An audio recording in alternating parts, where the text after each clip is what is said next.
So good evening, everyone. Hello, good evening, everyone. Good evening, sir. Welcome, sir. Good evening, sir. Yes. So how are you people doing? Very well. Doing fine. I'd like to hear that.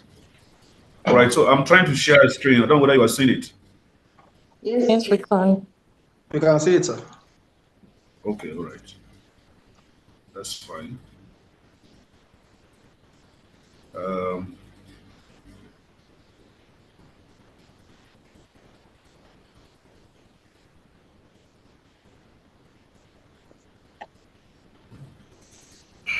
so my name is Simon. My name is Simon. Uh, as a professor of law, University of Lagos. Um, so I'm also among those that will engage you um, in the business law class. So who is the class governor? Yes, sir. I'm on the call. Eh? My name is Chioma and I'm on the call. Okay. You're using iPhone something. Yes, please. Oh.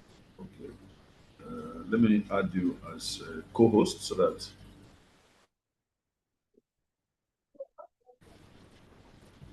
you can also help me in controlling the class, and we also have access to the recording. So I say my name is Simon, one of your lecturers for the course. We were informed by my colleague that you done some aspect of the course, which is 1 minute. Let me check from where you posted it. Um,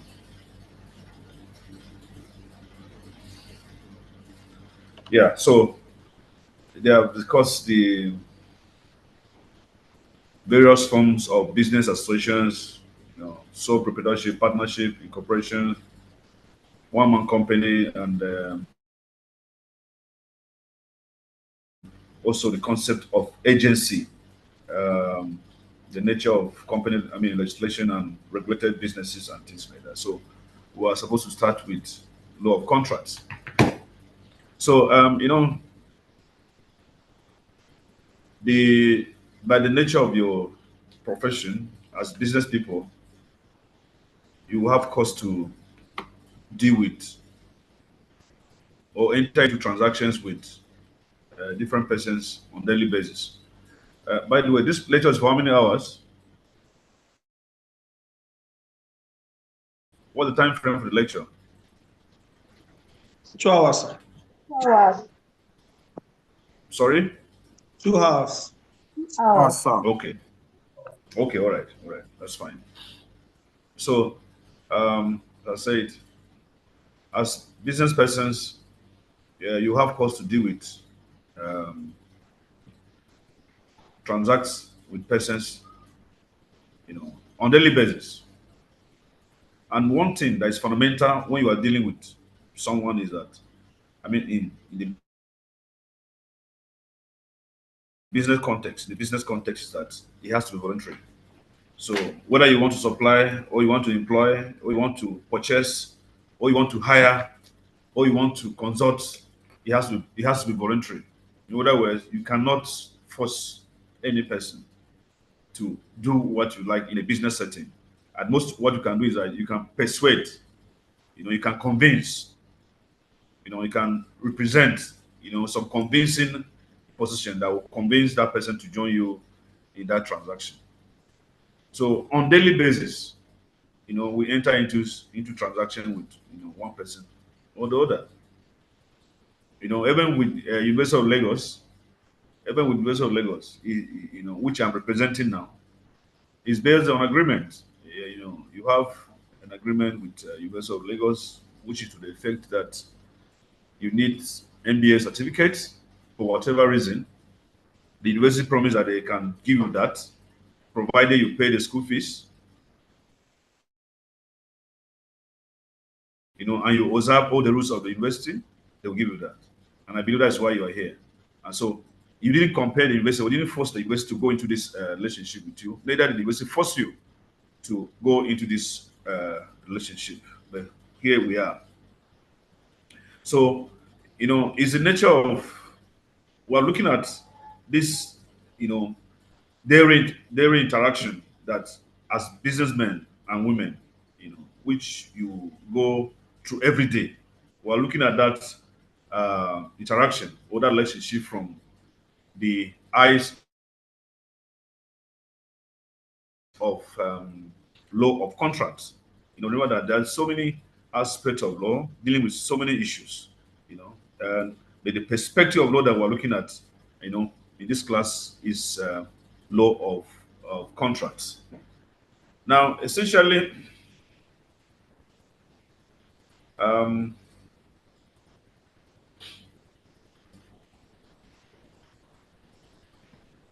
you know, there are many ways. There are so many definitions with respect to, what contract entails. So you have, textbook. I believe you are made to you are giving some references. But if you are not, there are many textbooks on law of contracts. Some from Sage. I think we also this. If somebody that are on campus, you can come to the Department of Commercial and Industrial Law. I think they have a book. I think it's titled Commercial Law in Nigeria. A chapter of it is also on law of contracts. And that will also help you. So there are many textbooks on law of contracts written by both Nigerian authors and, of course, no Nigerian authors. And also, your internet can also help you. Just Google some of those things on the internet. You will have some of these answers, because even the learning now, as e-learning has taken over some of this. So, in terms of sources of materials for this course, as I said, there are books, some in the library, even in the departments, there are books there. You can pick any copy of your choice in this regard. You can also make use of the internet, right? So, can you see my slide? Yes? Can you see my slide? Yes, we can, sir. We Yes, can. sir. Okay. Yeah. Now, the first thing is, the question, what is contract? What is contract? So if I see my slide, can someone read, can the course rep read that statement?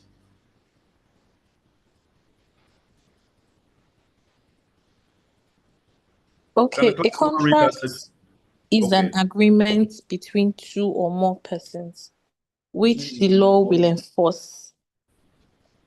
I can't hear you. A contract is an Okay. agreement made between two or more persons which the law will enforce. We enforce, exactly.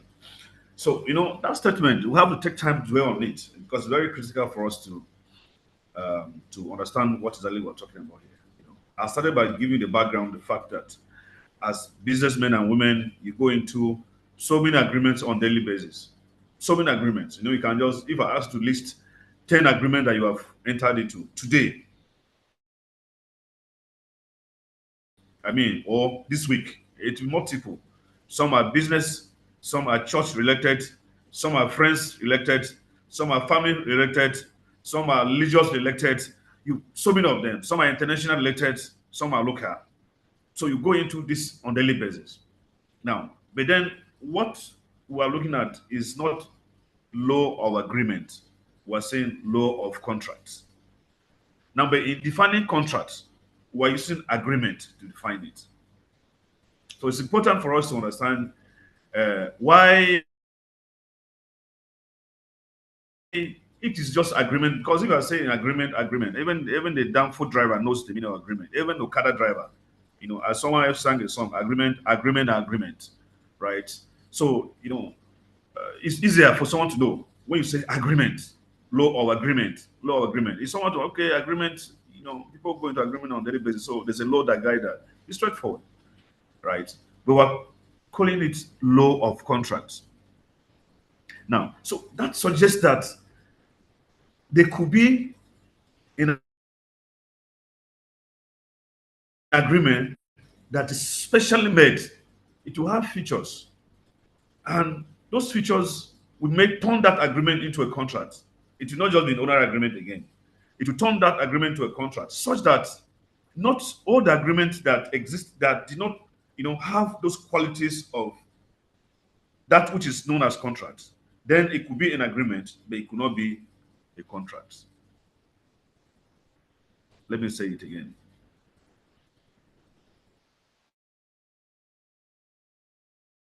The fact that it is an agreement which you all know, or is there anybody in this class that don't know the meaning of agreement? You can Google it. Two minds consenting to, you know, a position or state of affairs. Two minds coming together. So there are many definitions as what that agreement means. But then in the context of our discussion, when we talk about contracts, you are talking about that agreement that have features that other agreements may not have. It then means that those features that are in agreement that you call a contract is what makes it law of contract. Such that if such features are missing, then it could be an agreement but not a contract. So a contract is distinguished from an agreement per se, even though for there to be a contract, there must be agreement, but not all agreements are contracts. Now, I gave you an example here. An example of you going into agreements on daily basis, and if you remember, even in the church or in the mosque, you would have had an agreement while you're in the mosque, either with the mosque, the man, or with the pastor, or with a brother or sister in the church. Families, you already have an agreement with families on what you do. Some of your younger ones in the school, or some agree to sponsor you, things like that. At home, you have agreement with your neighbor. Estates, you are staying in estate. Your neighbors are there. Your friends, your age mates, birthday parties, weddings. You have so many agreements. There are so many things that are given to you. You agree to attend, and so there are many agreements. Even in your place of work, you agree to supply. You agree to work for payment. You agree. So there are many agreements that you go into on daily basis. Now we're saying that not all these agreements are contracts, because for there to be a contract, for an agreement to be a contract, there are certain things that we're going to look at. We'll come to that. So we're saying that contract is an agreement made between two or more persons. It then means, of course, as the name implies, you cannot say that an agreement is an agreement involving only one person. No, there must two or more persons. And the person who makes the like between the University of Lagos, I'll give an example of University of Lagos and you, the students, or between University of Lagos and staff. There's an agreement between staff. There's a contract of employment, co-ed agreement between even the university and the students. There's also a contract, and for you particularly, the contract, the subject matter of your agreement with the University of Lagos is for them to give you MBA certificate. Of course, in that contract, you all have defined your responsibilities, what you do as students, and what the university will do, at the end of the day. So we're saying it's an agreement. So usually in every agreement, you must have two or more persons. Now, the question also is that who is a person? Who is a person in law? Yes? Is there any person that can give us an answer? Who is a person in law?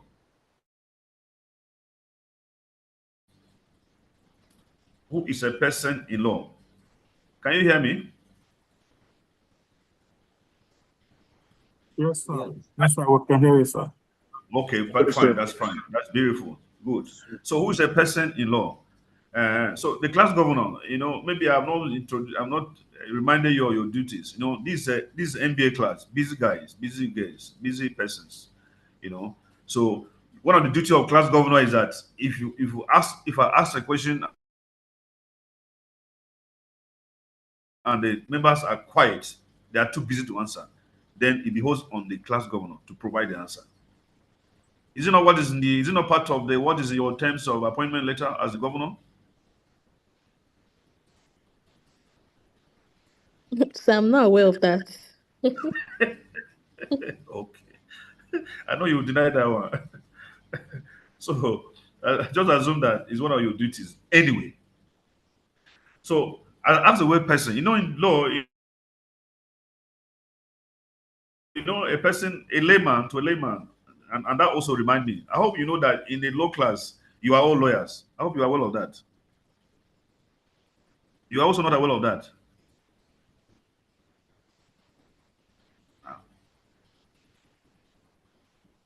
Hello, class. Yes, we can hear you very Yes, clearly. sir. We will Yes, try we to are be, aware, sir. sir. Sir, We we are will just try to knowing be. now. We are You are just just knowing. knowing. We will try to Oh, be.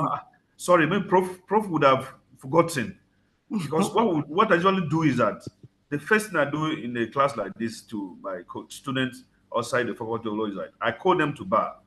Becoming a lawyer is by mere pronouncement. It's not about going to school, right? So it's not just about going to school because if you go to law school, you pass. And on the day of court to bar, you cannot attend to court. You go to bar. That is how you remain. You cannot be a lawyer, even though you have first class at law school. You must come physically present on that day. They will call your name, stand up, come and shake your hand with the chief justice of Nigeria before you become a lawyer. So, unlike your convocation that you choose not to be on attend your convocation, but you graduate. That's not done at the law school. So you have to be physically. So, because of that, by the powers that were vested in me, I was called to bar in 2006. So 2006 now, I don't know how many years, but by the power that have vested in me, yeah, I hereby pronounce for all of you that are present in this class, going forward, all of you are lawyers, you are learned colleagues, you are barristers and solicitors, right? So henceforth, let's address ourselves as learned colleagues, counsel, SN, just give yourself anyone that you are comfortable with. In that way, you also create a space, in your library and your head and behave, just feel like you are a lawyer, just the way lawyers behave. That's how I expect you should be feeling now. Are we together, learning colleagues? Yes, boss. Yes. So that's who you are now. You are all Yes, learning sir. colleagues. Yes, you can practice to the extent that this class permits. Uh-huh. Now, every practice has a limitation. You don't practice outside your jurisdiction, right? So please, I'm begging you, don't go and practice outside the classroom because that will be outside your jurisdiction. So I'm not trying to put some of those things clearly before you appear in court that your lecturer confirm on you. I don't want to appear tomorrow in your office with with the clothing of a lawyer in your office. That will be confusion. So, from the eyes of law, a person is not just a human being; it also includes artificial being. So, what I mean is that companies, registered companies, Prof talked to you about registration of companies and all of those things. Registered companies, those institutions that are conferred with the status of a person. They have the right; they can sue and be sued. Like University of Lagos, for instance, University of Lagos is a person in the eyes of law, and that's why University of Lagos can live in perpetuity.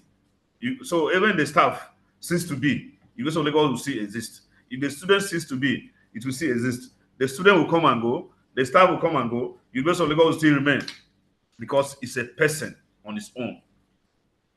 Your banks, companies that you are working for, they are all persons. So they are saying that when you say that it's an agreement made between two or more persons, it means that a human being and a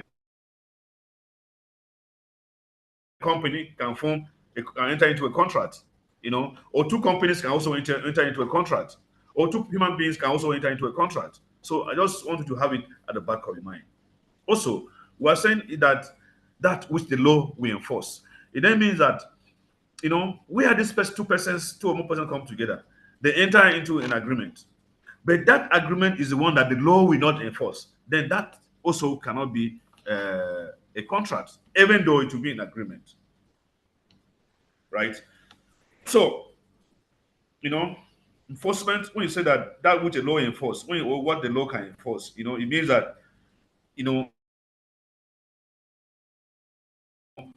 based on the terms of that agreement, if the other party fails to comply with the terms of the agreement, you can take it to any law enforcement agency and enforce the terms of it. So if you have some rights that are provided for in that agreement and the other party is preventing you from enjoying your right under it, you can take it to any law enforcement agent, you can take it to court, or you can take it to any other place and you enforce your right under that agreement, under that contract. But if it is one that you cannot go and take it to any law enforcement for enforcement to implement or enforce the rights or obligations that arise under it, then it cannot be a contract, right? So you can underline this. A contract, by way of underlining, is an agreement. You can underline the word agreement. You can underline two or more persons. You can also underline enforce, law enforcing. Not the parties enforce, which it's not saying that which the parties will enforce. No, it's saying that which the law will enforce. So it may be that what will look like a contract in the eyes of parties, if in the eyes of law is not contract, then you cannot enforce it. So it's the law that determines whether that's agreement. So even if the title of that document is written contract between you, X, Y, Z. So in the eyes of the parties, they have the thought that they have an agreement. But if that document, even though the name of the contract cannot be enforced by law, then it's not a contract. So you can underline these key things. That which the law will enforce. It's not saying that which parties will enforce. No. It's that which the law will enforce. So we see that in all of this, as I said, for every contract, there must be agreement. They not all agreements are contracts, as we're going to see. And how do you distinguish this? There are there's what they call, as we're going to see in the subsequent part of the class, the parents are in this class. The parents, husband and wives are in this class, or parents are in this class. Let me say parents. Or how many times have you promised your children in school or something? Is there anyone here that want to share the experience with us? How many times have you promised, agreed to do something to your children or yes? Do you have an adult person here who want to share that experience? How many times did you promise your children to go to school, you do this for them, and you did not do?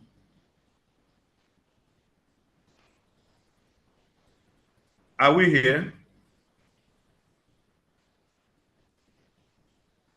Yes, Hello? sir. Yes, sir. We are here, sir. We are here, sir. Very well, my lord. Speaking? We are here, my lord. We are here, my lord. Yes, Leonard We are He is Collins. here, now my a lord. barrister. Jesus. Yes. So who is speaking? Who is the Leonard Collins that is speaking? That is standing up there to speak.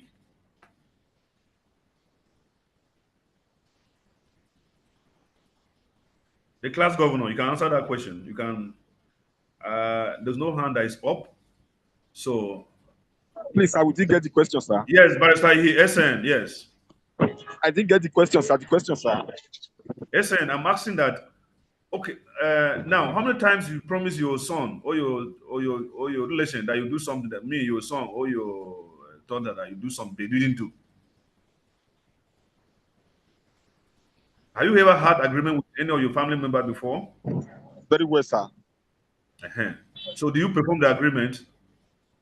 Some we perform, some we can't perform. We leave the rest for God. SN, don't give me reasons. Just say you did not perform. Uh-huh. So now, if they sue you, what will happen? If your son will now sue you, what will happen? There is no law binding us, so it cannot be sued. So Why? it will be Is it no agreement? It will not. No. We did sign paper, sir. Oh, okay. Let's hear from Barrister Dokas. Good evening, Leonard colleagues. So Yes. I once in a time I promised my cousin that if only he would agree to go to school, study law as he has claimed, and would become a lawyer, I was going to get him a car. But he didn't fulfill his promise, so there was no way I could have fulfilled mine. Okay. Okay. So, and then, of course, if you can move on there to Move on there to birthday, wedding ceremony. People have, I don't know whether in your life, all the weddings they invited you attended, all the parties they invited you attended. Certainly there were ones that you would have missed. Now, what am I saying here? I'm just trying to demonstrate the difference between, and then you go back again to the another part of agreement, maybe in a commercial setting, for instance, where you are being employed to work somewhere. You got the appointment letter. You sign, you submitted the acceptance, but you start at home. Now, after 30 days, you approach them that you want them to pay you salary. Yeah. Or there was a supply, an issue of supply. Even that your cousin, for instance, the cousin that you're talking about here, he has a shop where it says furnitures, and you pick furnitures from that store. Or even your parents or your children have furniture this thing, and then you pick those things from the shop, and then they ask to pay. You're saying you're my cousin now. Don't you know we're related by blood? Things like that. Now we see that. What am I saying here? That look, because we're saying that for every contract there must be agreement, but not all agreements are contracts. Now we could see that in a social agreement, there must be agreement, like all this agreement now. There's some people that we now attend these lectures, but you have entered in agreement with them that look, try and get the lectures and give me. I cannot. So there's an agreement already between you and that your classmate that you should get this lecture and give back. You give back to him, right? So that's an agreement. Now, what happens if you not take the notes in this class? Will your classmate now sue you to sue you to take you before the security of the University of Lagos, or sue you to take you to Sabo Police Station, or take you to Lagos State High Court for breach of contract? The answer is no. But if you pick some things from that your friend's shop that is displayed for sale, certain things inside, provisions, all of those that you like so much, you pick from that shop. It's a commercial business, a commercial setting. So the law presumes that, look, at that instance, you intend that it should be enforced. So what I'm saying is that you see that there are some agreement that you enter into. The agreement got it right, but they are not enforceable. So we're not talking about those ones. We're talking about the ones that are enforceable. So what are those things that will make a contract enforceable, and then we make an agreement enforceable, and we make another agreement not being enforceable? There are many factors, but the most important thing we're looking at is what they call elements of a valid contract. Elements of a valid contract. Now, of course, in this document, there's one more that's here. There are five elements of a valid contract, going by what the Supreme Court said. There are five elements of a valid contract. One is the offer. Yes, someone should read it out so that I know you are following. Offer, Together. Someone should read it out. acceptance, Yes. offer, acceptance, consideration, and intention to create legal relations. So the fifth one is valid capacity. So take it down. Yeah. So that I will sometime know, for those that are in class and for those that are not in class, these are things I will know. But some people will not be in class; they'll just use the recording and So the fifth one, as I said, take it down. The fifth one, take it down, which is that valid. What I mentioned, the fifth one, which is what? Valid capacity. Valid capacity. Valid capacity. Yes, valid capacity.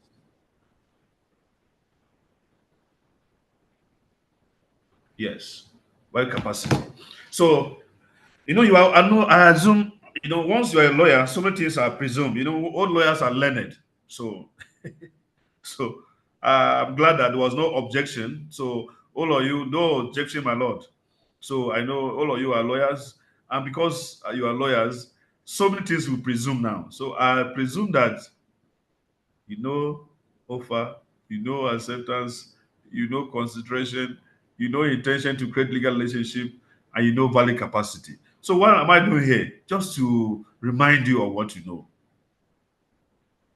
Because remember that contract is not an abstract something, it's what you are engaging on daily basis. As businessmen, you go into agreement on daily basis. So we're not trying to extract that your behavior, how you behave a legal name. Offer was made here, acceptance was made here, there was consideration furnished here, the intention was to create a relationship, and the parties have valid capacity. So let's start with the first one, offer. Is there any question before I proceed? Any question before I proceed? Yes, sir. Yes, sir. Can a minor go into a contract? Sorry? And a minor go into a contract? Who is a minor? Who is a minor? Someone who is below the age of Someone with what? who is below the age of 18.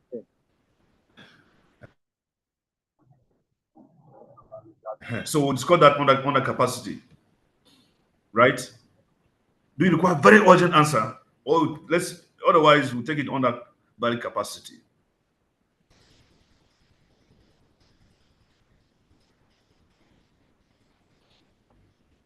Right. So an offer. Yes, someone should read the first paragraph. If the offer is a proposition made by one party offeror to another offeree, indicating his willingness to be contractually bound on certain terms, provided that those terms are accepted by that other party. Good.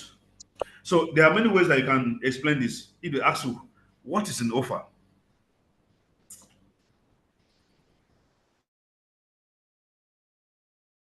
Right.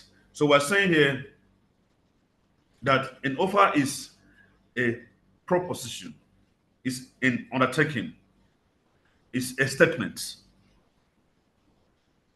And in fact, in some, to be much better, you should qualify it. You can even say it's indefinite, you know, preposition. I mean proposition. It's a clear, some that is some that is, definite, not indefinite. Sorry, it's a definite, unambiguous proposition, or you can call it undertaking, or you can call it statement, or expression of intention. So that proposition can, you can use many words to substitute it. Now we're saying that that proposition or that expression of intention is made by one party. Remember that we said when we're defining contract, we said that there must be two or what? Two or more. Two or more parties. So we're saying that it's usually made by one party. So the party that will make that we make that first statement, that first proposition. By the way, know that this element of contracts that I mentioned, these five of them that I mentioned, there are five of them as I mentioned. All contracts must begin with an offer. So all agreements start with an offer and followed by acceptance. That is the norm. So because it's only where there's offer and acceptance that the issue of consensus ad idem comes in. The issue of two minds comes in. The issue of agreement comes in. Now, we're saying that the person who first made that statement that was very clear, that expresses intention to go into that contract, that person that made that statement is known as the offeror. So we're saying a proposition made by one party, known as the offeror, to another party. That's why we keep saying that two minds must come together before you have an agreement. So it made to another party, and the person to whom that offer is made is known as the offeree. Now they're not telling you that, look, that expression or the content of that proposition is that the party who made it, that is the offeror, is indicating his or her willingness to be bound by the terms of that offer. That's what we're saying, indicating his willingness to be bound, contractually bound on certain terms.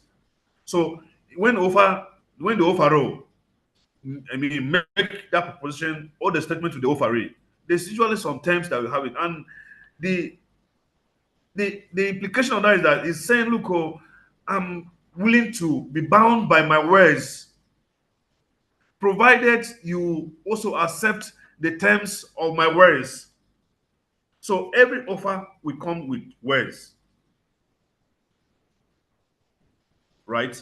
And then, so once the person to whom that offer is made, that's the offeree, accepts those words, then two minds have come together. That's the beginning of every contract. Now remember that, just note that, a contract can be in any form. A contract can be in writing. A contract can be orally. A contract can also be by conduct. You also have what they call electronic or e-contracts, which by law evidence all e-contracts are classified as contract made in writing by by the provisions of Section 258 of Evidence Act 2011. Right? So we're saying that one person known as the offeror, you know,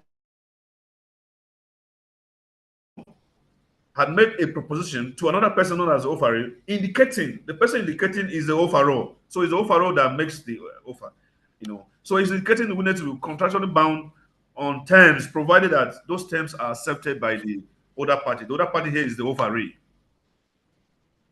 So if you look at if you can follow what I'm discussing, you see that for any statement or proposition to amount to an offer, it must be definite, not unambiguous. I mean, not ambiguous. It must be definite. It must be unambiguous. So once it is ambiguous, once a statement is made, such that you need to ask further questions, you need to make further inquiry to know what that person intended, then you see that that cannot be a valid offer. It means that there was no offer in that regard. So let me give you an example. Do you have a maker in this class? A maker or Chinedu? Importer, exporter, importer, supplier limited, headquarters, Aba. Do you have a maker in this class? Ha. Okay, Chioma. Yes, sir. Let's use glass governor. Chioma. Yes, She's a sir. supplier. Eh? I'm Yes, answering I'm you. listening. Okay. What you are? Yeah, you are a supplier now. You supply cars. You are a car dealer. You import cars. You say distribute. I don't know. I'm not saying no. No, I'm not saying it too. So now, assuming, let me go to the people that are in this class that don't want to talk. I will look at the listen, catch them now. Hmm? They are all going to hide it. Let me look at. There are many people here now. 107. That's serious. Uh-huh. Kolaja is here. Ade Shola Awusu is here. Francis, Cynthia, McJaja. Okay. So let's use McJaja. Who is McJaja?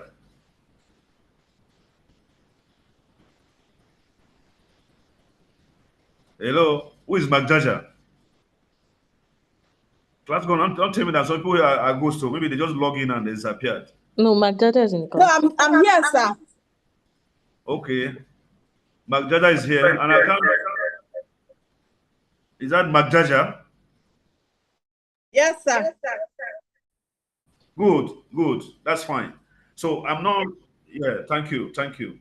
So now, the chairman now is a supplier of dealer of cars or real estate and things like that. So, assuming that McJaja sent a statement or sent an email or SMS to Choma that please, oh Choma, next week Tuesday,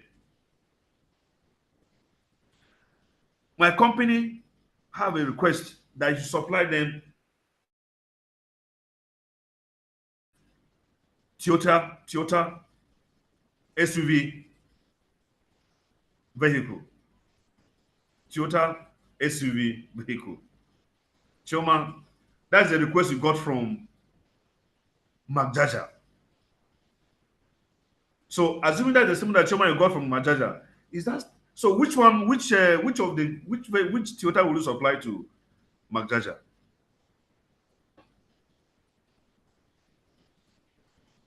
Choma, are you here? Yes, the one she requested for Which one did you request for? SUV. Oh, SUV. So that is sufficient for you to know the one that she requested for. Okay, not really. It's not, the specifications were not very clear as to even the number of cars she would want me to supply and every Go other on. thing. Go on. Yes, the year model, the number of cars, the color specifics, and every other Good. thing. The features in it and all of those things. Is it full option or all of those things? That usually you are the dealer now. You should know all this now. Uh-uh. Somebody is laughing now. You're a dealer. Is it full option? You know. So who is the car dealer? No, they will ask this question. No, is it this one? Is this one? Is it Nigerian use? Or which one exactly?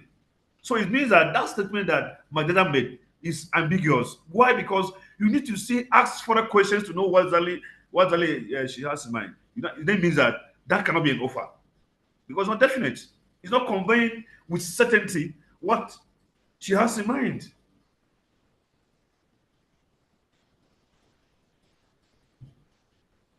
So you see that's why even in law, even the law sometimes will say, look, in some offer must have basic things. Once those basic things are there, then it suffices. Now that's one. So you see, we're saying that it has to be definite, and in this case, it's not definite because of the fact that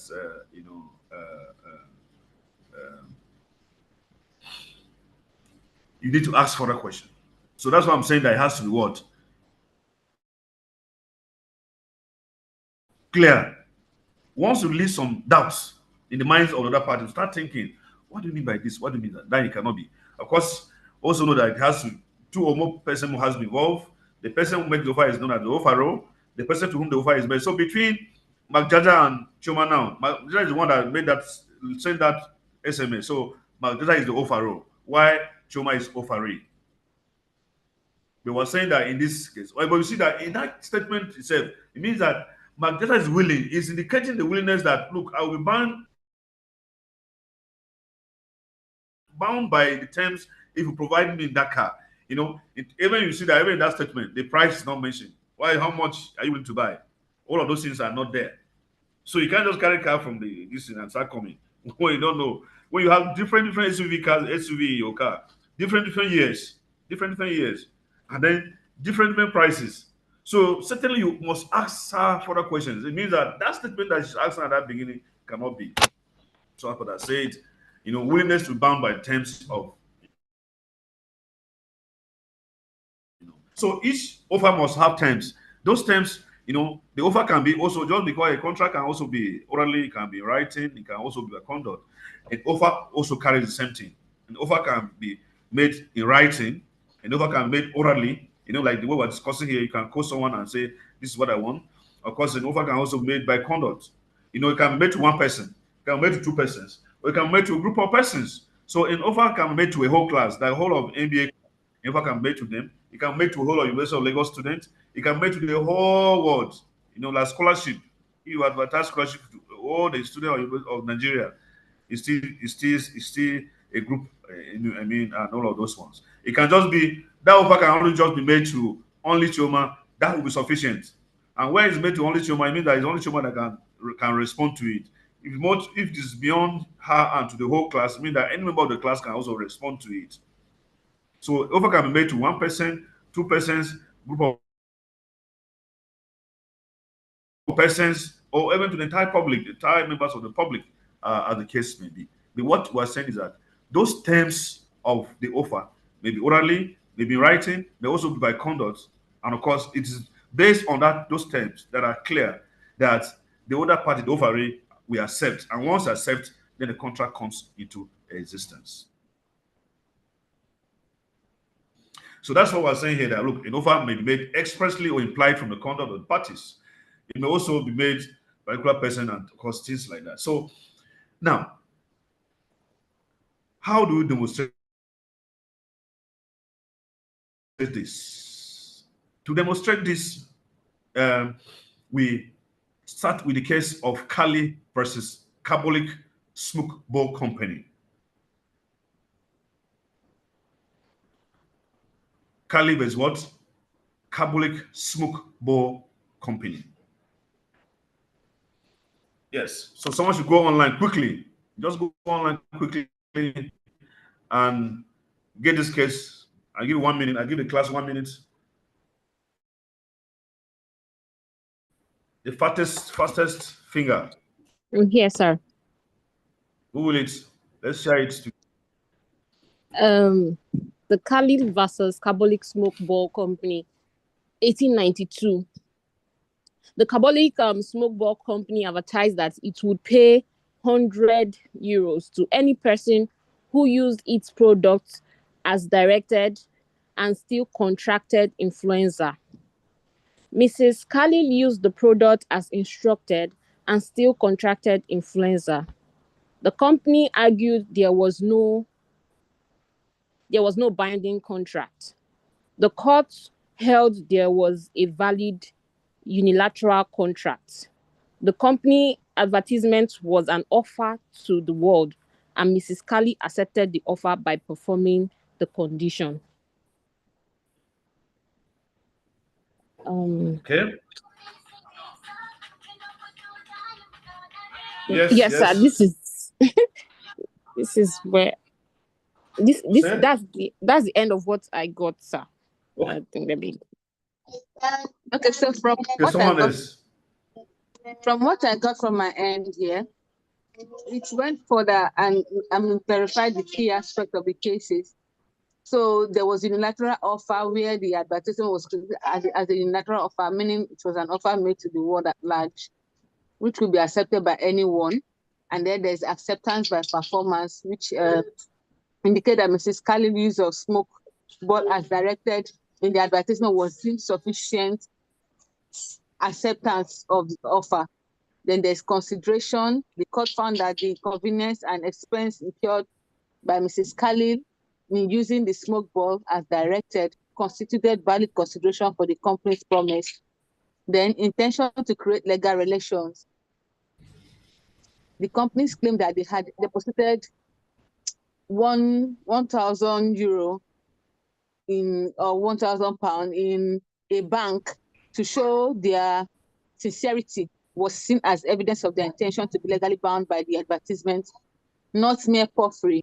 The court rejected the company's arguments that the advertisement was mere puffery, exaggerated sales talk, and held that the language used was clear and specific enough to create a binding contract. Okay, let me hear from that person.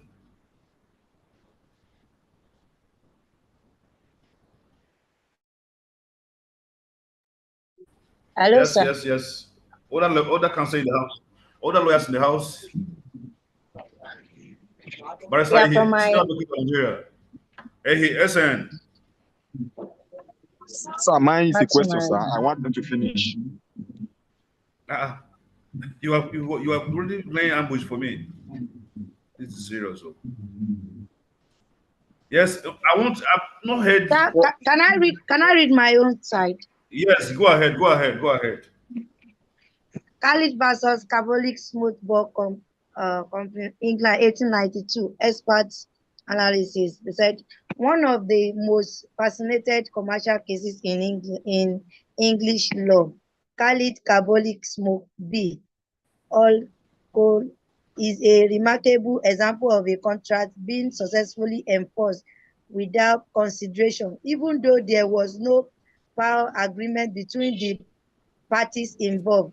In the landmark case from England in 1892, one of the key questions asked was whether or not Carbolic Smoke Ball Co. has formed a legally binding obligation when they issued their advertisement offering a reward for anyone who could prove that their products failed in the prevention of influenza and other disease. This detailed analysis of this historical case provides a thorough assessment of the court judgment and its implications for modern contract. Fact of the case, all the heart of the dispute was an advertisement that had been issued by Carbolic Smoke Bulk Company, offering a reward for anyone who could prove that their product failed in its purpose of preventing influenza and other diseases.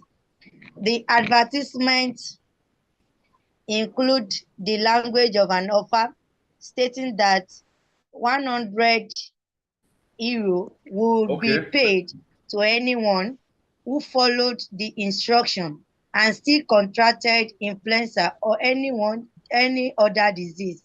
To strengthen their position, Carbolic Smoke Bulk Company deposited 1,000 euro with a bank as evidence of their sincerity in making this commitment.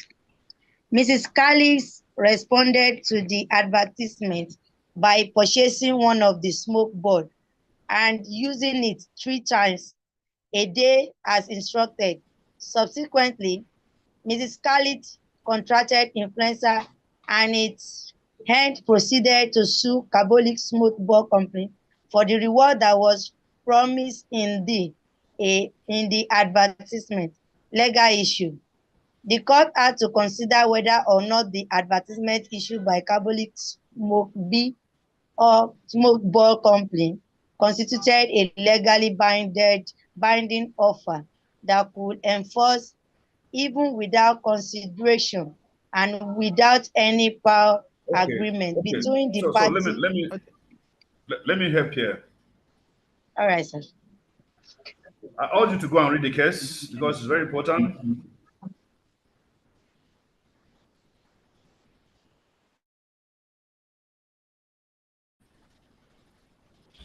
Very important.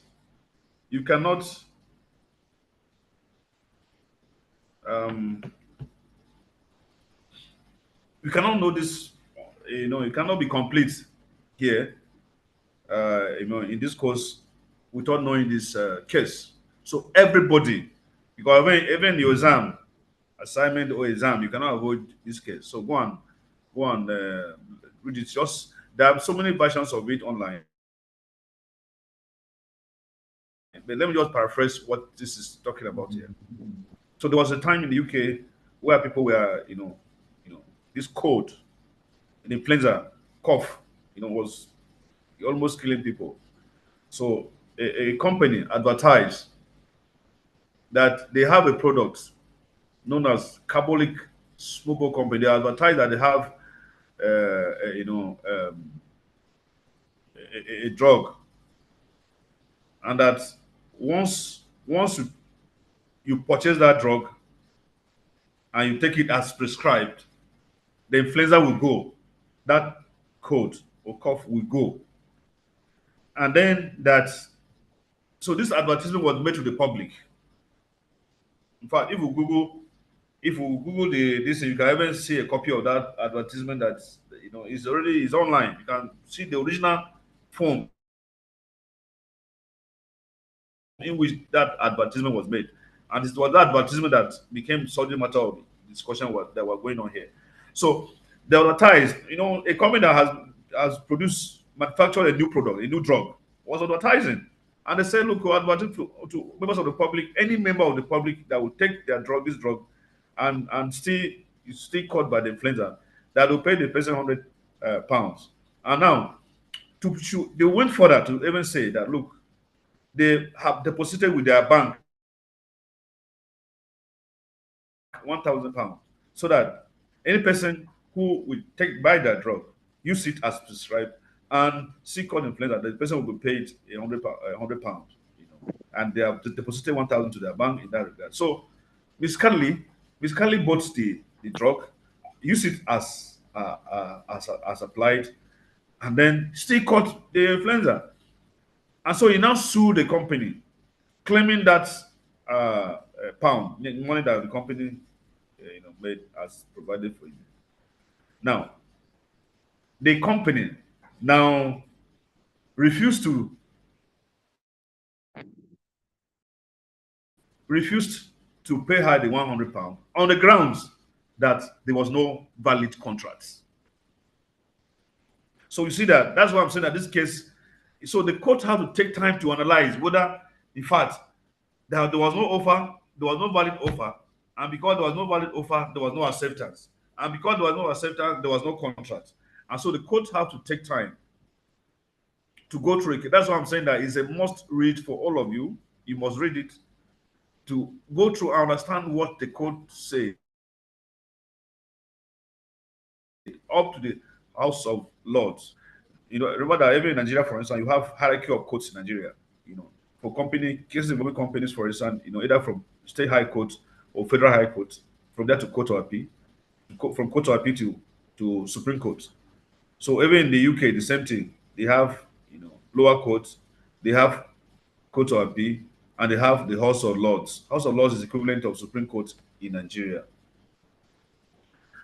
So you go through all of this and you can on your own understand what the court. So many questions were asked in this case, and those questions will be coming across it in different sub chapters of this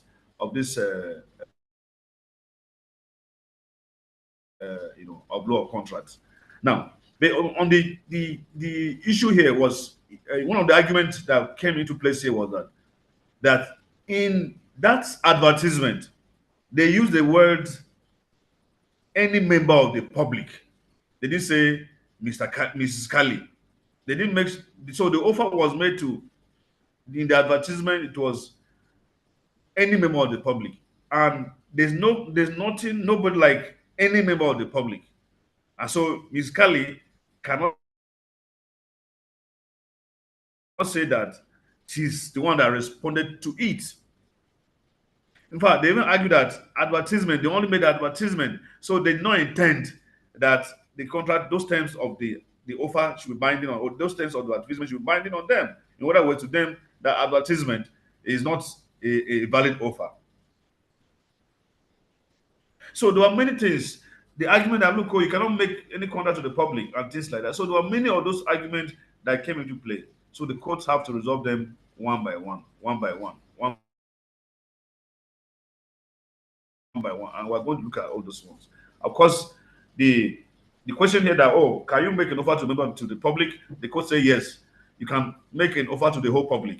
But when you make an offer to the whole public, any member of the public that responds to that offer, then that contract becomes valid and binding.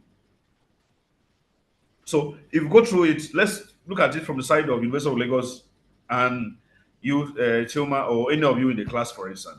There was a time that you had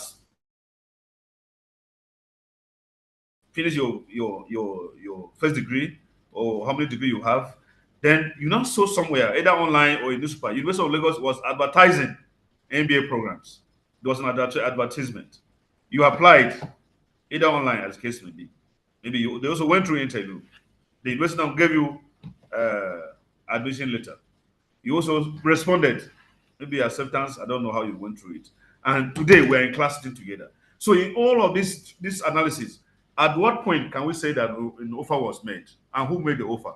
Was it the student, that made the offer, or it was the Lagos that made the offer? Because remember that when the university is advertising for admission, they will not mention the name of any of you inside. Yet you are here today because of what you would have seen somewhere. So who made an offer, and at what point? University of Lagos. At what point? At the point of the publication for the MBA program.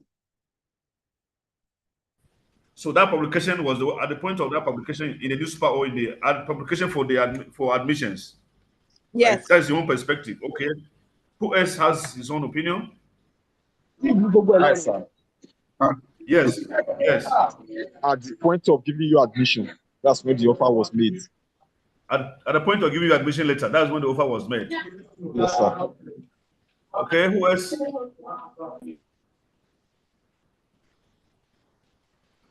Okay, so Now, Hello, sir. we'll come to know about all those things. So, but just note that, yes, go on. Yeah, so I wanted to say that at the point where they were advertising, they are making the publication, that's when the offer was made. And the thing there that you're accepting it if you have all the criteria that is requested, that is, you accepting it. That's what I Okay. think. So this same question I asked you, this same question advertising on newspapers or online, a case maybe, this same question was also asked in this case because they also advertised, and the question was whether advertisement is a valid offer or is not valid offer. So we'll get to that point. So now, of course, as I said, it must be definite, it must be certain, it must one unequivocal, and otherwise, it will be regarded as invitation to treat. We're coming to that as well. Now, you also note that um, the offeror must be willing. Who is the offeror? So that I know you are following. University of Lagos. Okay. So if you take the University of Lagos out, who is the offeror? The person who did the party who did what?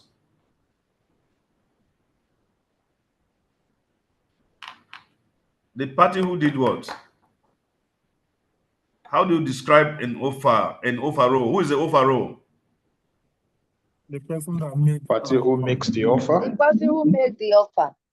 Party who makes the offer, exactly. Or a party Yes. who expressed the intention to be bound, by the terms of the offer, So the person who makes the offer is known as the offeror. So you are saying that the offeror must be willing to be committed to the offeror as soon as the offeree accepts the proposition. Otherwise, there's no what? No offer. Pen and Kev. This case is also online. It's one of the old English case. Pen and Kev. Who can search for it quickly?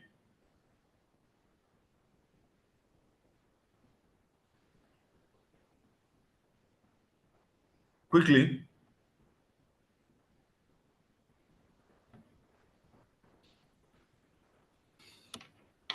Have you seen it?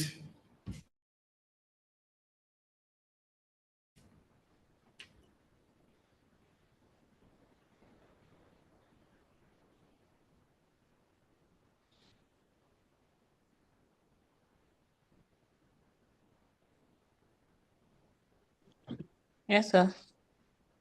Okay, go on. Okay, this is a significant English contract case that established a key principle regarding offers and options.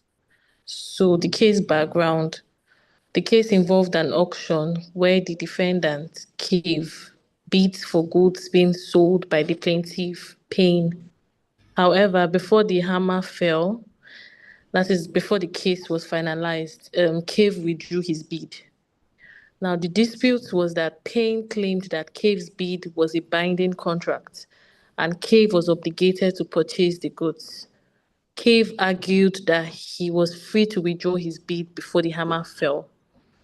Now, the court's decision was that one, a bid in an auction is an offer, which means that the auction is considered an offer which can be withdrawn before acceptance. And then acceptance occurs when the hammer falls. That is, in an auction, acceptance occurs when the hammer falls, signifying the seller's acceptance of the bid. The significance of this case is that this case established one, the bidders can withdraw their bids. That's in an auction, bidders can withdraw their bids before the hammer falls. And two, acceptance is very crucial. That's for the contract to be formed. There must be like a clear acceptance of the offer, which in this case, when the hammer falls. Yes. So I just asked you to go and look for it.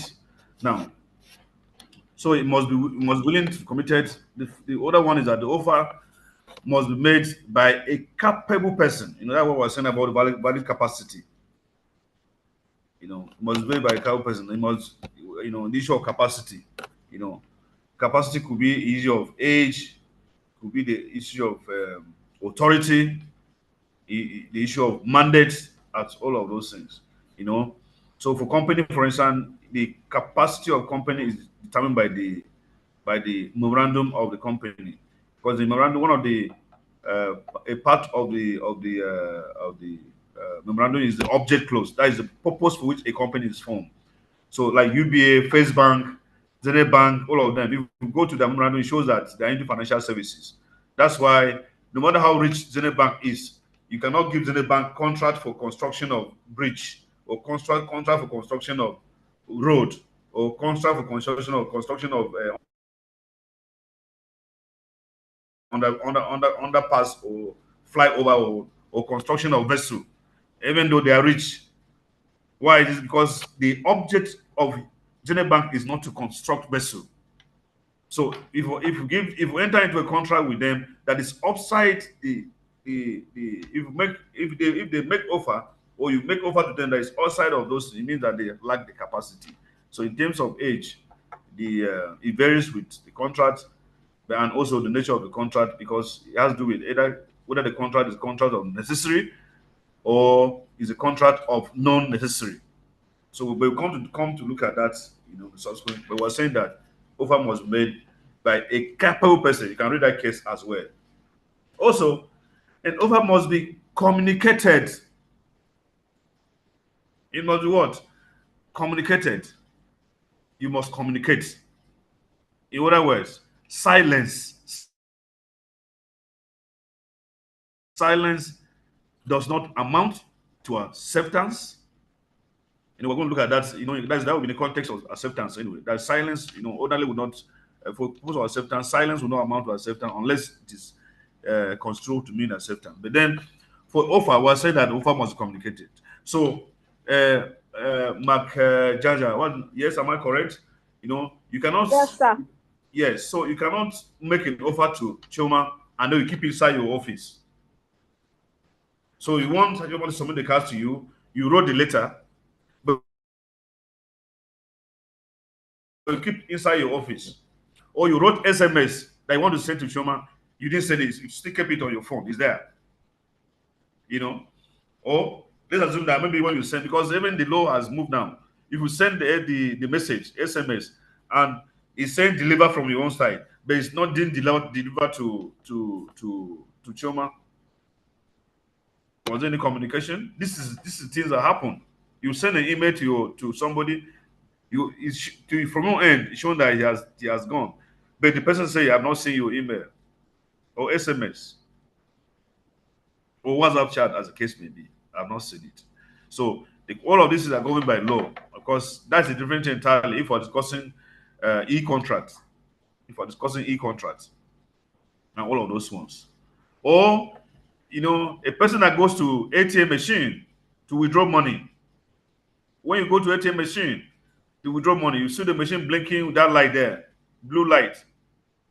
You insert your card, they display what you want to do. You click you enter the pin. You click the pin. What do you want to do? Some things will display: withdrawal, recharge card, payment, blah blah. You click again. They keep asking questions till the last point that you don't click on it, and then the money will come out. Now, in all of this, who was making an offer? Is it the bank when the bank display the machine, or is it you that when you go there that you're making? Who is making an offer when you are withdrawing money on your ATM machine? Who makes an offer? Learned colleagues. It's me, my lord. So, at what point do you make an offer? When I inserted my card. So, when you insert your card, which offer? So, let's go back to offer now. We're saying that offer must be clear, unambiguous, but definite. So, when you insert the card, so what exactly does it mean that there's one transaction that you're going to do? So the bank will know and then they will do that exactly, or the bank will still display something on the screen for you. The bank. Yes, let's follow through. I believe other people are also following us. Are you all following us? Yes, sir. Yes, brother. So let's go on. So when you insert, the bank will just give you that money immediately, or they'll ask you some questions when you put the card inside the machine. The machine will display some item like It will ask a question.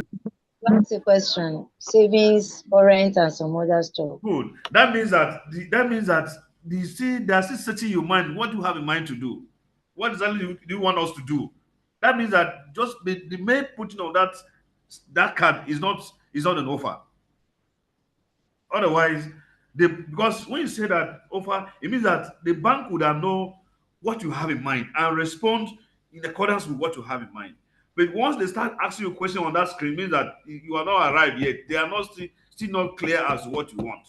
What you want. So if they say saving or current, and when you click on current, what happened again? Do you stop there?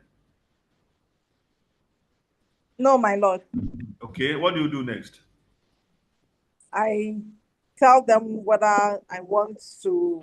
Just I tell them, is it a saving? No, they will be displayed. They will Yeah. display those things will be displayed on the machine itself.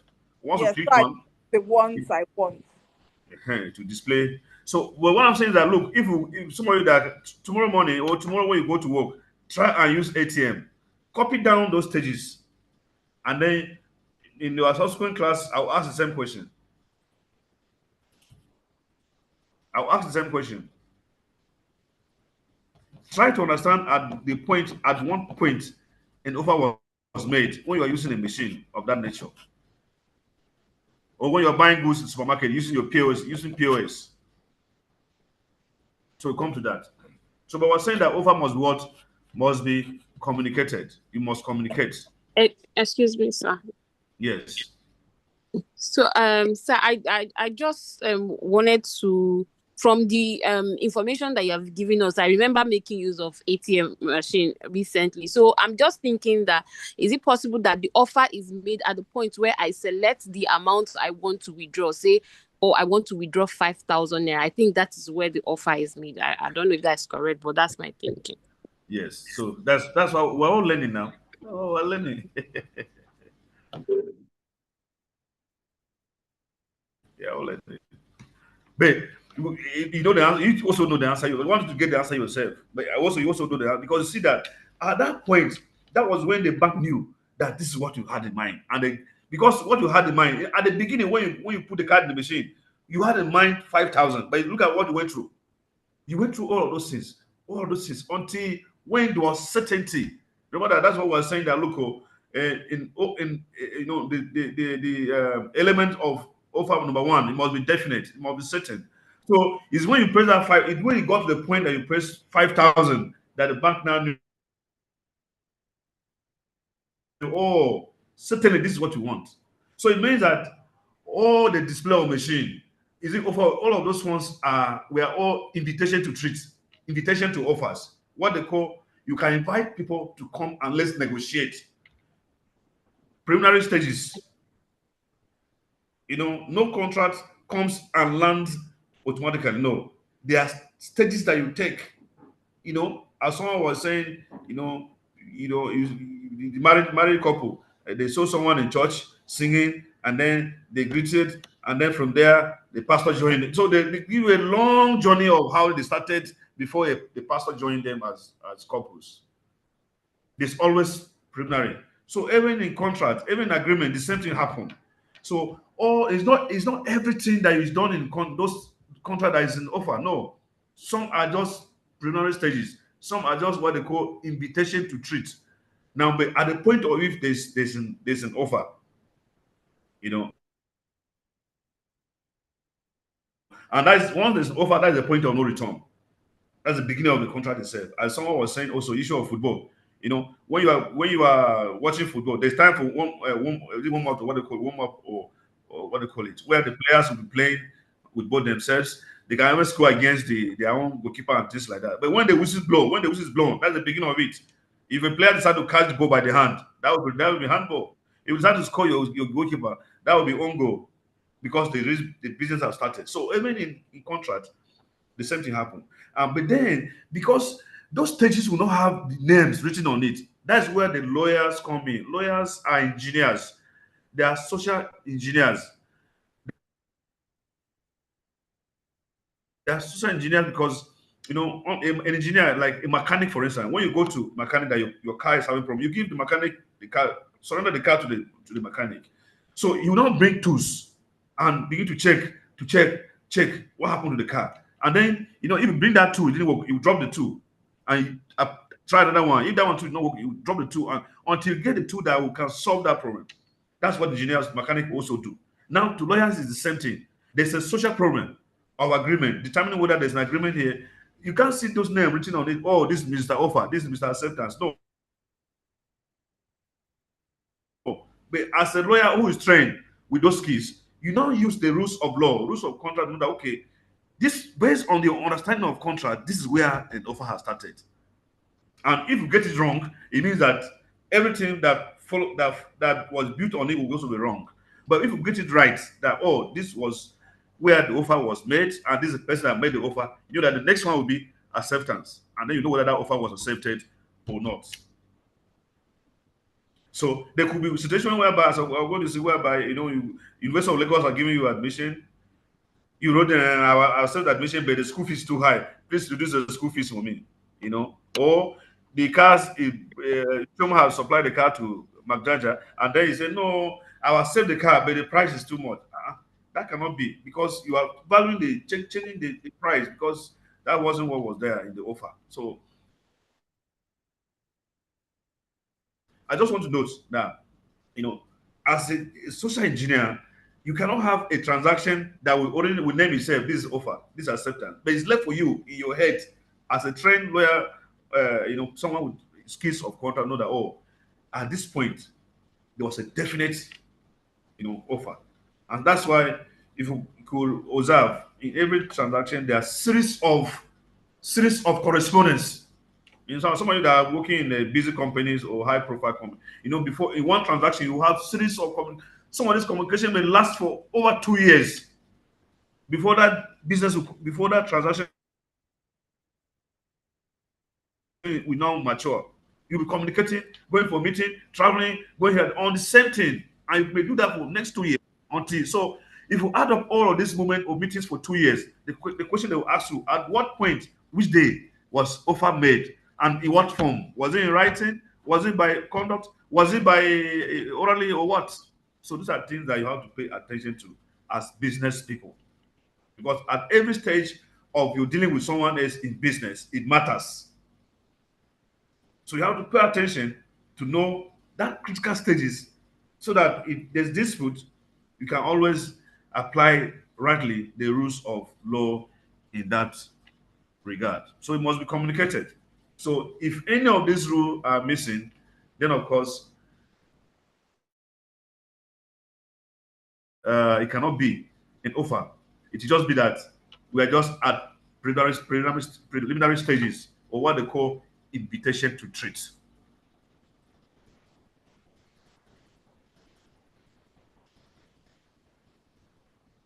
Okay? Any question on that? Any question on elements of an offer? Yes, my lord. Yes, my lord, sir. Go ahead. Okay. Good evening, sir. Ask your question, please. Yes, sir. Good evening, sir. Sir, when you talked about offer, you mentioned that we have offer like written offer, oral offer. So my question is based on that oral offer. So does it mean that in the process of making the offer, that's the oral, we have to have like a recorded evidence? Because No. I can easily go to court tomorrow and say that is not my voice, or those contract was made under the influence of alcohol or under duress. So I want to know, like, are we going to record our voice so that it will serve as a concrete evidence in case I'm sued to court, also I sue another person to court? That's just my question, sir. No. The issue is that how to prove, you know, how to prove that a contract exists is a different thing. That is under law of evidence. You can always, there are different ways of proving state of affairs. If you want to prove that there was offer was made, that is a state of affairs, and that offer was orally. There's law evidence which have really will teach every lawyer how to prove that state of affairs, and that's why one of the ways to call for witnesses. You can call for witnesses, or you can bring any other evidence to that effect. So it need not be recorded. It need not be recorded at all. But you can call if someone was present when it's there, because the issue is that once it's recorded by law of evidence, once it's recorded, that recording becomes is deemed to be document. It's no more oral again.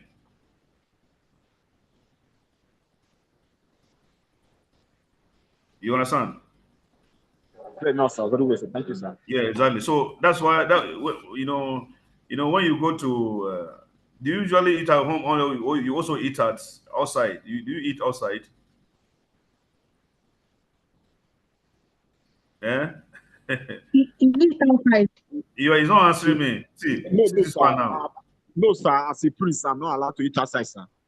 I As a prince. say what? As a prince, I'm not allowed to Oh, eat okay. outside. I only As eat a at home. Okay, good. Now, but some people you would have observed, but have you ever observed people eating outside? Very well, No, sir. but sir, you can drink outside. So use that as an excuse. So now, so you see that I'm just giving an example. The example I want to give is this. You will see that someone will go to an eatery and say, Madam, I want rice, I want beans, I want this, give me Coke, give me mineral, give me water. All of them they will pack and go and do. Do you ever see them they sign any contract? Buying or selling and buying, even in the market, when you go to buy rice or you buy things that you want to give, no, as a priest, you also give donate charity. So when you are buying things, do you sign contract with the supermarket? No. Not at all. the the woman selling rice, you go there, you give me rice, give me this. So you are telling me that after eating the rice, you ate the rice, finish the coke, plus water, everything. Then you are saying there was no contract. Now they want you to pay. Now you are saying there was no contract because madam proof whether I made offer. uh, uh, can someone try that and then we can get results in next lectures?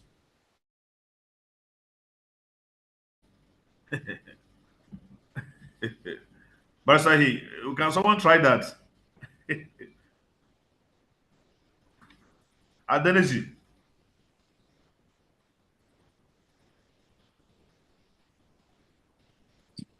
My lord, what do you say we should try for next class, sir? go to where they're selling rice or food. Request for rice, beans. Let madam give you. I'd request everything they give you. When you finish, after finish eating, tell her that deny to her that no, you didn't make any order. You should prove. We will wash plate tire. Again, you say what? We wash plate tire. Do security guide. Clean mop. So I just want to give an example of an oral agreement. There are many, we go to oral agreement on several bases now, on daily basis. So, but just give one practical one. Go there now because see the woman selling food. No biro there. There's no paper. No where you sign agreement for the buying of rice and beans and this and that. You didn't sign any agreement. You just go there orally, request for it, and they give you. So you are saying you will not pay. Let them prove when you made the offer for it that was accepted. Uh-huh. So that is, and then at the same time, if you go to eatery, you don't even make any statement. You sat down, they brought rice to you, you ate, they brought water to you, you took, and then you want to start up and go because you said, oh, even when I came in, did that say anything? Did that talk? You didn't talk, but by your conduct, you know. So that's just it.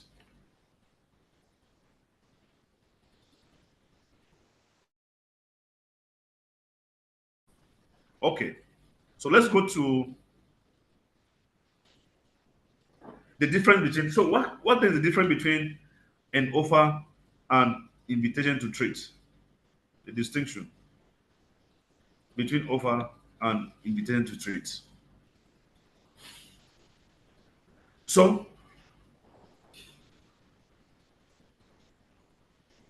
as I said, it's not always easy. It's not always, as you see on the slide. It's not always easy to establish a distinction between offer and invitation to trade.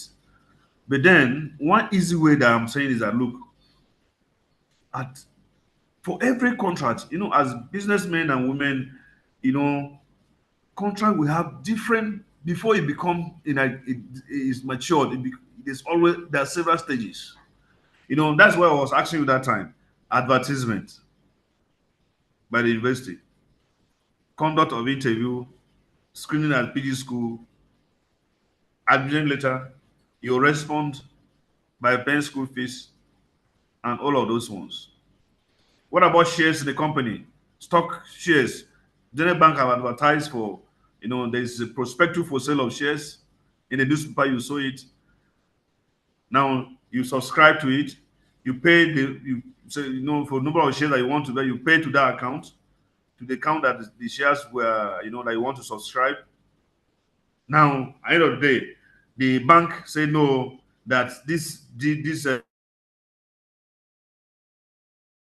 was oversubscribed. They want to refund the money. So who made an offer? Oh, there was no offer. You go to the superstore, or you go to pharmacy store. The drugs were displayed on the shelf, or in the supermarket, goods are displayed. There's a signboard of the company of that shop, right? You enter inside the shop, right? The goods were displayed on the shelf. You went and picked them. You brought them to the counter. You pay money. So who exactly was making offer? So you see that in every transaction you have all these stages there. Now, one of those things that you need to know as a lawyer is to know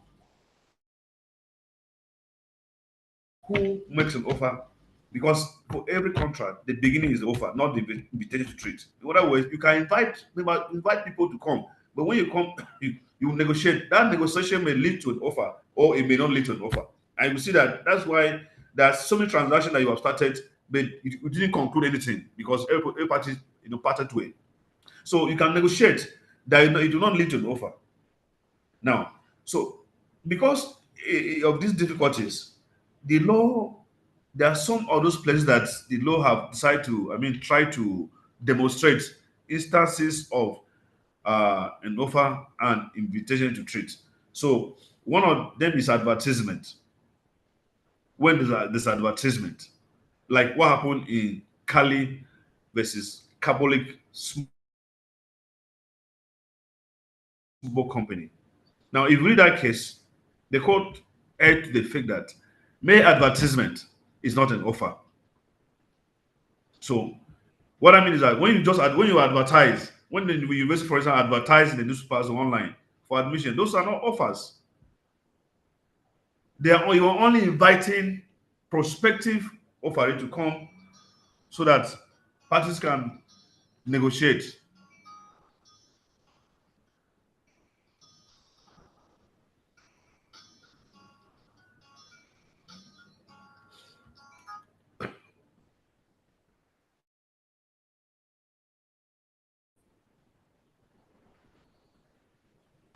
right? So, the issue of advertisement, for example, you will see there. So it's not. So that's why the answer to that is that is when the offer comes in, when that letter that university gives you, that's what amounts to an offer. And if you look at, you cannot test it against the element of the offer. There's communication is definite, because in that offer they will tell you your name, what they are offering to, the number of semesters, the school fees, those things that you need to know, and of course the rules and you are subject to the rules, regulations of the University of Lagos and things like that. So you have all of those ones in the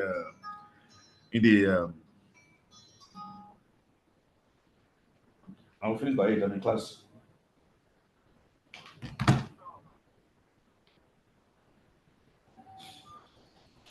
Right. So someone should just go on and this there are cases that have that different people should pick any of the cases and just Google it. I will come to it. Google those cases, I will come to them. You know. So I'll give you an example of advertisement. Now, there are also this controversy as to issue of in transportation, right? When a vehicle, when you stand at the bus stop, and a vehicle come and pick you at the bus stop. You stand at the bus stop, or a vehicle come and pick you at the bus stop. Or between a transport company, that transport company and the vehicle, who makes an offer? You want to go to University of Lagos, you want to come to University of Lagos. There's a bus, there's a bus stop there, So you saw the bus at the bus stop and you enter. Let's say BRT, and you enter BRT to Yaba, as the case may be. So between you and BRT, who makes an offer?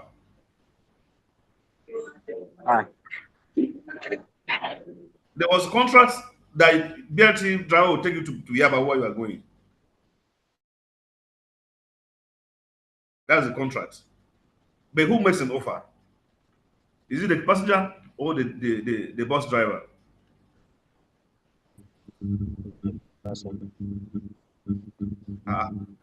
Whoa, that's very quiet. The passenger, sir. The passenger, sir. Passenger. It's a passenger. Yes, sir. No, sir, it's the bus people, oh, because normally they will shout yaba yaba or ayanakbaja. So you have to enter either ayanakbaja. They have offered to take you to Yaba, or they have offered to take you to Yanakbaja, whichever the case is. And then you accepted to join them to go to Yaba, not you telling them you want to go to Yaba. So what about you that is shouting? Is it only them that shout? What about you? That is even better. I've heard many places where the passenger is shouting yaba yaba yaba. No, sir. Passenger does not shout. So. They do. It's a lie, sir. It's a lie. Passenger shout, sir. They do. I hear them now. Very well. I hear them now. If in that case, that means the passenger that is making the offer. Driver, I hear them. The driver, passenger, they shout.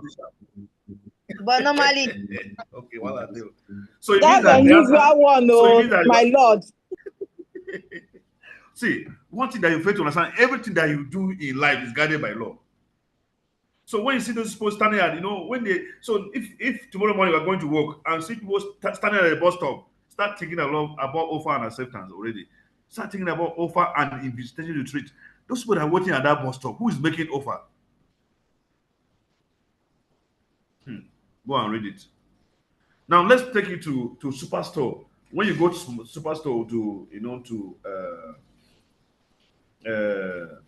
to buy drugs or to buy goods in the supermarket and things like that. The supermarket, they will open the supermarket. Some of them will even put it open. That means they are open. Then you enter inside. So many things are there in the supermarket, and then you whatever one you want to pick, you pick. Go to the counter, you pay, and then you go out with the goods at home, and your children or your uncle or whoever is at home are happy. Your sisters are happy that you are purchasing for them. So that means that there was a contract for the sale of those things. That's why you pay and they gave you. Payment is consideration, right? Now, but who makes an offer? Is it you, the buyer, or the owner of the superstore? Who makes an offer? The buyer, my lord, sir. The buyer. At what point? At the point of taking those things picked to the counter. It's the store. So, sir, the store. The store. The store. It is the store that is making the offer by displaying their goods. So now, whatever you are saying, go back to element on an offer. Element of an offer. What are the elements of offer? It has to be definite. Hello, sir. Can I try? So if I'm saying it's the store, it is the buyer. Yeah. The store. I assume that you know all these things. I'm not. I assume that you know. I assume that you know these things. But it's okay. You are tossing me around. I would say that the store having the stock in their store and putting the sign open is an invitation to treat. The customers coming inside, picking whatever they have and going to make payment is actually an offer. The store accepting the payment and packing all the items and giving to them is acceptance. That's how I would see it. Yeah, good. Now, but still go back to the element. You are saying it's offered because you not test it at that point. When you say it's offer, then use the element of offer, test it there. So once you test it and you get them correct, that means that an offer was made. I don't know whether I'm making the point.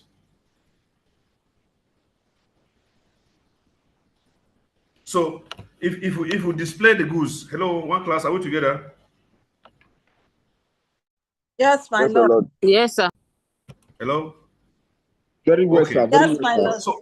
So when you display those goods, it means that it's not definite, because you cannot say that they're the one making over, because there are too many things are in the store. So which one with certainty will say that I'm coming to buy? You see? So that's why that we're saying that because a contract is about manifestation of intention. No one knows what goes on in another person's mind until it is manifested. That's why people can sit with you and poison you. They can be with you and plan your death. You don't know. In your office, people will laugh with you in the office and they are planning that they should not promote you. You want to go for a conference in the US, your colleague in the office is planning against you that they should not put your name there. But they're laughing with you. Your promotion is coming. Someone that is sitting on your promotion is laughing with you. So there's no way that you know what goes on in someone's mind until it's manifested. And so that manifestation can come by what you write down orally, or what is written down, that is the document, or by what you say, or how you conduct yourself. That's when you know that, your intention has been manifested. So an offer to, that's what we're saying, that offer to is when that is manifested with certainty. Because if I just walk into your store, I'm a walk in and walk out. But if the display was there and I walk in and I pick something, then I must buy because it's an offer. No, you understand? And there are sometimes that even when you pick items there, they will tell you that, look, well, we don't have this one for sale. They are just demo copies, or what they call it. It means that they rejected the offer. So you read the case of Homosexual Society of Great Britain, for instance. This is a case of a drug that was bought at the counter. It was a drug that cannot be sold unless there's doctor's prescription, or it must be bought in the presence of a qualified nurse, pharmacist. Sorry, a qualified pharmacist. So the goods were displayed at the shelf. This lady went to that place, picked the drug, came to the counter. Where she picked the drug, there was no pharmacist there. But when she came, where she was paying at the counter, there was a pharmacist there. She paid. She went and applied the drug to his father, who was ill. And the drug now reacted and contaminated the sickness of the father.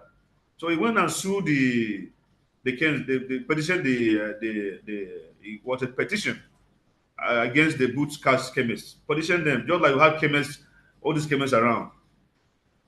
So the question the issue that was in contention was whether at the time where offer was made, was it the display of the goods the drugs in the supermarket, or was it at the time that she picked it up from the shelf, or was it at the time that she brought them at the counter? So it means that if you say that display is not the offer, it also means that if you pick at the shelf, if picking at the shelf was the offer, and if there was no pharmacist there, it means that the pharmacist have committed offense. But if the offer was at the time that she brought at the counter, and at that counter there was a pharmacist there, it means that she didn't commit, and there was the pharmacist did not commit offense because the offer was made, at that point, and at that time there was a pharmacist there. So read the case and what the court said in that regard. But what we're saying is that display of goods in the shop was supposed to, they're not offers because it doesn't manifest, it doesn't take with certainty what exactly you are offering to. Because there are many things inside. So it's when the customer pick a particular item that can say, it becomes very clear, unambiguous that this is what this person intend to buy. And so you can So even in the bid, other examples are in the bid. When you respond to bid for supply of this, bid for construction, bid for that, bid for that, bid for that. You have all these bids around. So when you are bidding for some of this job, the question is that is it the tenders that are advertised in the papers, in the tender journals, radios, televisions? They are not. They are not offers. They are only invitation to treat.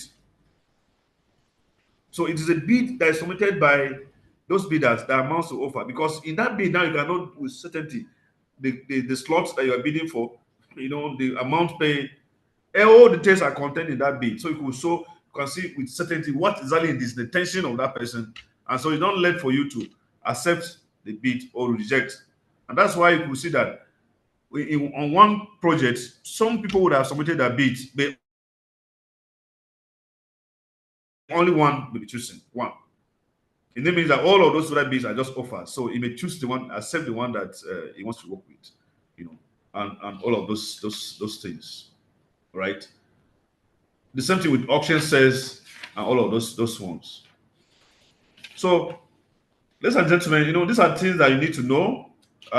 Just have to bring your attention in terms of how an offer can be distinguished from invitation to trade. And I expect you to also go and read on some of those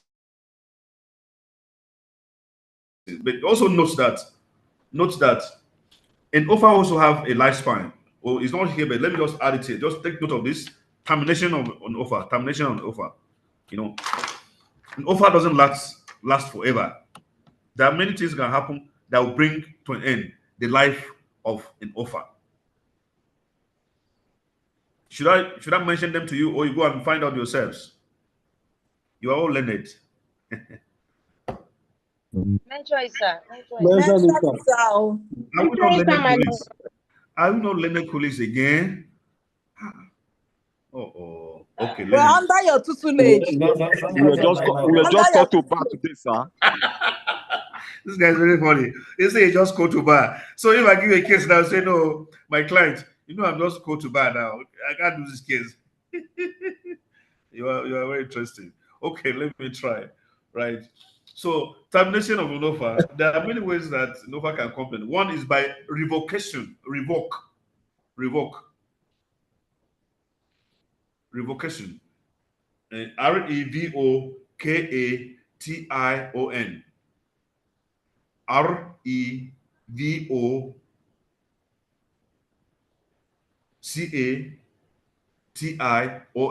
Revocation. Withdrawal. It means that the offeror can withdraw his offer before acceptance is made. So he made the offer, assuming that McDonald had made the offer to Chioma, but before Chioma will accept the offer or reject, she has just withdrawn it. You send a message to someone before the person will even respond. You send that one and say, no, don't bother again, don't bother. I know there are so many modes of communication. If you send SMS, you can even call you on phone. Oh, please, I'll send you a message, but please don't bother. And the person will say, I've not even seen the message, things like that. So we can withdraw before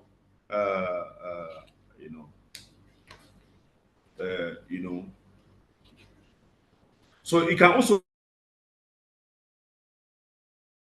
there's also what they call rejection, where an offer is made and it's rejected. That's the end of it. So if you also Lagos will give you admission and you reject it, don't reject. You can reject by not respond to them. That's by conduct. You didn't bother to go by, you saw that admission, just ignore them. So there are so many ways you can reject. But just like you have to all this communication. You can communicate either by conduct or write to the university that I'm not interested.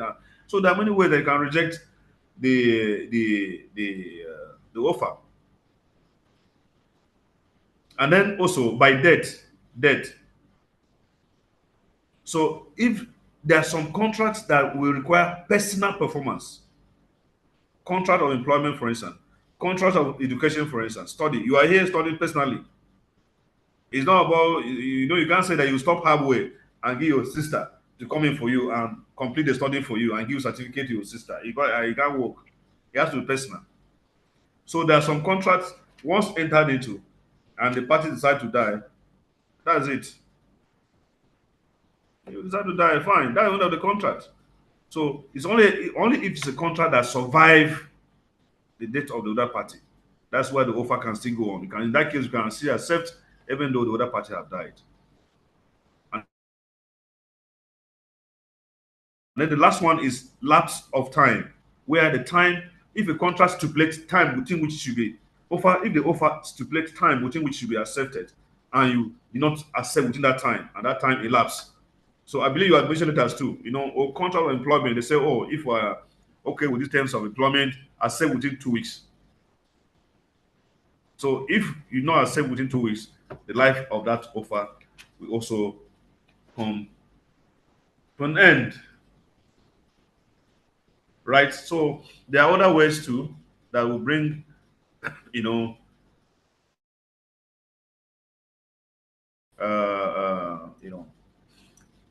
Nova to an end. But these are the basic ones that I believe I should bring them to your attention as learned colleagues. So you go and learn the other ones.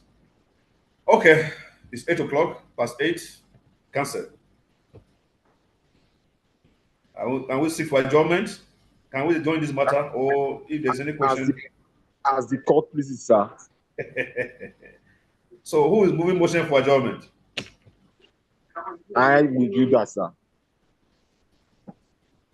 Thank you, my lord. So is Choma, are you still in this class? Yes, I'm still here, sir. Hey, go ahead. I, Barrister Ehi, Senior Advocate of Nigeria. Choma, are you in this class? They're moving motion. Yes, I am, sir. She will second, sir. They are moving motion. They're moving motion for adjournment. You have to respond to those motions. Me, I'm not. I don't have the capacity. I don't have the powers. Ehi can go ahead. Ehi is about to do that. Okay. Thank you very much, my lord. I, Barrister Ehi, Senior Advocate of Nigeria, JSC, hereby move a motion that this class be adjourned to next week, Wednesday, same time, same station. Thank you, my lord.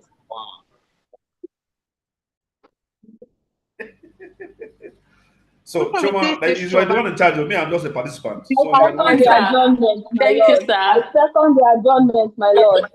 Okay, all right. So the class is who are you? Who is seconding the adjournment? Who are you? Is I'm Barrister Grace Afatre. Hey. Learned colleagues. Okay. All right. So the court hereby adjourned to Wednesday. Wednesday is what?